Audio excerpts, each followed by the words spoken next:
This is one of the easiest waterfall walks in the Yorkshire Dales. Cotter can be found in the Wensleydale area, offering one of the most accessible but most rewarding routes in the national park. The path leads visitors past fields of sheep and a beck to your left, with beautiful countryside scenery on the short walk up to the falls.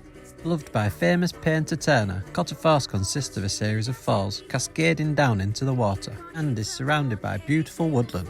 It's easy to see why Turner was inspired by this place, thanks to its stunning tiers of falls, the perfect family-friendly and accessible walk in the Dales.